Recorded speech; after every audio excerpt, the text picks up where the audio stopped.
విశాఖపట్నంలో జీవీఎల్ మహాసంక్రాంతి పేరుతో చేసినటువంటి వేడుకలు విశేషంగా ప్రజల్ని ఆకర్షించాయి. దానిలో మీడియా మిత్రుల పాత్ర కూడా చాలా విశిష్టమైంది.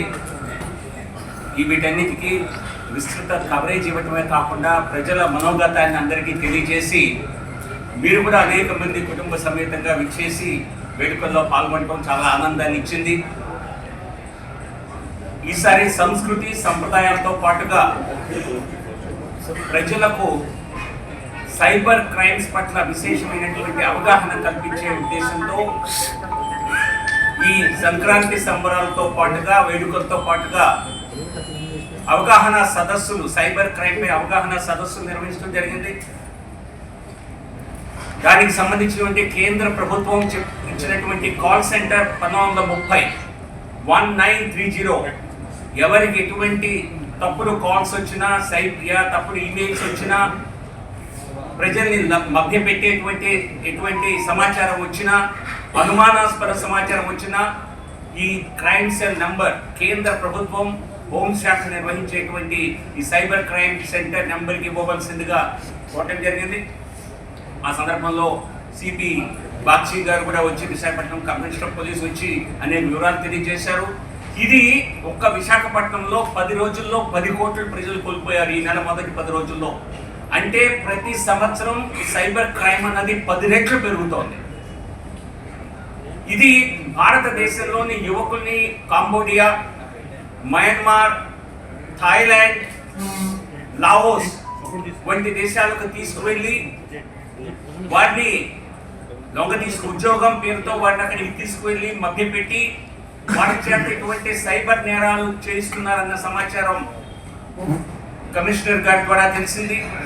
దీన్ని ఇప్పుడు రాష్ట్ర స్థాయిలో అండ్ దేశ స్థాయిలో కూడా ఈ సైబర్ క్రైమ్స్ పైన అవగాహన ప్రజలు కల్పించాలనేటువంటి ఆలోచనతో ముందుకు వెళ్ళాలని నేను ఆలోచిస్తున్నాను. పెద్దల సహకారంతో ఖచ్చితంగా దీన్ని దేశ స్థాయిలో, రాష్ట్ర స్థాయిలో తీసుకువెళ్ళారు. ఎందుకంటే సామాన్య ప్రజలు వాళ్ళు సంపాదించుకున్నటువంటి సంపదని, కొద్దిపాటి ధనాన్ని కొల్లబట్టేటువంటి సైబర్ నేరగాళ్ళని ఈ విషయంలో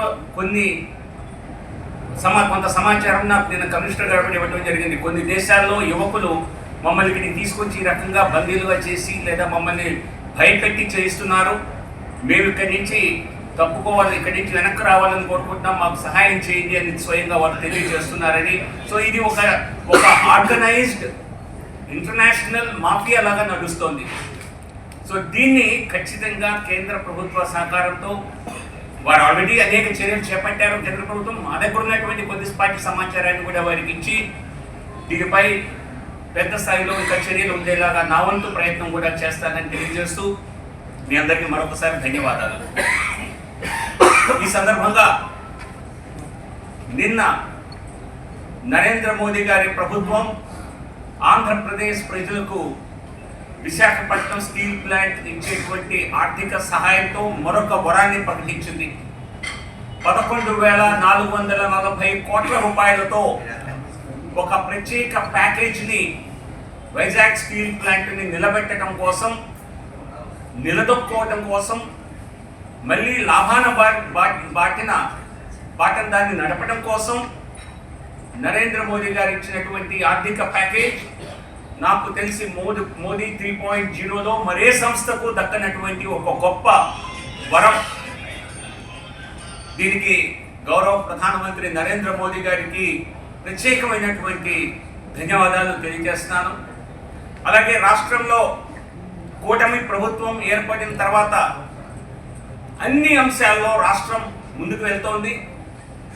రాష్ట్రాన్ని అభివృద్ధి బాటన పట్టించే విధంగా కేంద్ర ప్రభుత్వ సహకారంతో గౌరవ ముఖ్యమంత్రి చంద్రబాబు నాయుడు గారు చేస్తున్నటువంటి ప్రయత్నాలకు, సాధించిన రాష్ట్ర అభివృద్ధికి ప్రత్యేక అభినందనలు ముఖ్యమంత్రి చంద్రబాబు నాయుడు గారికి కూడా తెలియజేస్తున్నాను. కేంద్రంలో నరేంద్ర మోదీ గారు దేశవ్యాప్తంగా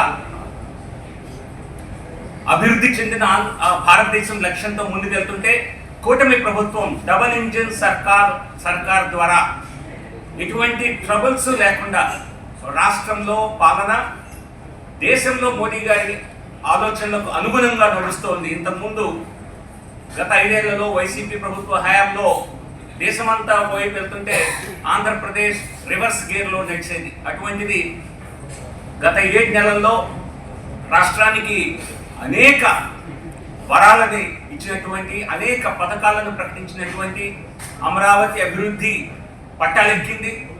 ఒక పక్క రైలు పట్టాలని, రైలు మార్గాన్ని శాంక్షన్ చేయటం, త్వరితగతిన శాంక్షన్ చేయటం, 15,000 కోట్ల రూపాయల ఆర్థిక సహాయాన్ని వెంటనే గత బడ్జెట్లోనే ప్రవేశపెట్టడం, అనౌన్స్ చేయటం, ఆ నిధులు సమకూర్చటం, మరి అమరావతి నిర్మాణం కళ కాకుండా అది సాకారం చేసే విధంగా అనేక మార్గాలుగా నిధుల్ని ఏర్పాటు చేసే విధంగా చేయటం, రామాయపట్నంలో సుమారు 95,000 కోట్ల రూపాయల పెట్టుబడులతో integrated refinery and petrochemical complex కార్యరూపం దాల్చడం, మన ప్రధాని నరేంద్ర మోదీ గారు వచ్చినప్పుడు ఎన్టీపీసీ గ్రీన్ హైడ్రోజన్ ప్రాజెక్ట్ దానికి అంకురార్పణ చేయటం, ఈ విధంగా ఆంధ్రప్రదేశ్ అలాగే పోలవరంకి మొట్టమొదటిసారిగా దాదాపుగా 2,800 కోట్ల రూపాయలని అడ్వాన్స్గా గత అక్టోబర్లోనే రాష్ట్ర ప్రభుత్వానికి అందజేయటం, ఇవన్నీ కూడా